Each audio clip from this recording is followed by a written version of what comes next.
আজকে জান্নাতি মজলিসে আসতে পেরে বসতে পেরে আমরা যে যতটুকু খুশি, জবানের আওয়াজকে বুলন্দ করে ঈমানি শক্তি দিয়ে সমস্বরে আমরা সকলে একবার কালিমাতুশ শুকর আদায় করে পড়ি আলহামদুলিল্লাহ।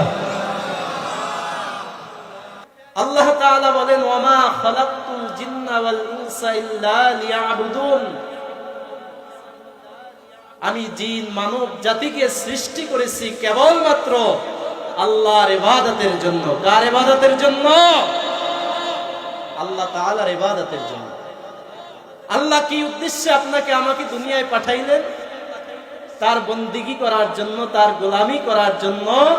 আর যদি বান্দা তার গোলামি করতে পারে, তার বন্দিগি সঠিকভাবে আল্লাহকে ডাকতে পারে, তার ইবাদত করতে পারে, আল্লাহ সুবহানাহু ওয়া তাআলার যে উদ্দেশ্য ছিল সেই উদ্দেশ্য সাকসেস হবে। ঠিক কিনা বলেন? সুতরাং বর্তমানে মাহফিলের অভাব নাই, বক্তার অভাব নাই, শ্রোতার অভাব নাই।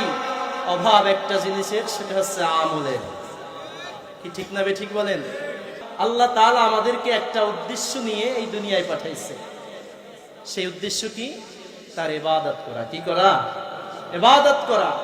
আর এই মুমিন বান্দা কিভাবে আল্লাহর ইবাদত করবে, আল্লাহর পথে কিভাবে চলবে, দ্বীনের পথে কিভাবে চলবে, আল্লাহ তাআলা তার একটা গাইডলাইন দিয়ে দিয়েছেন। আল্লাহ তাআলা তার একটা পথ তৈরি করে দিয়েছেন। সেই পথের নাম হচ্ছে কোরআন। সেই পথের নাম কি? আওয়াজ দিয়ে বলেন না, সেই পথের নাম কি? কোরআন।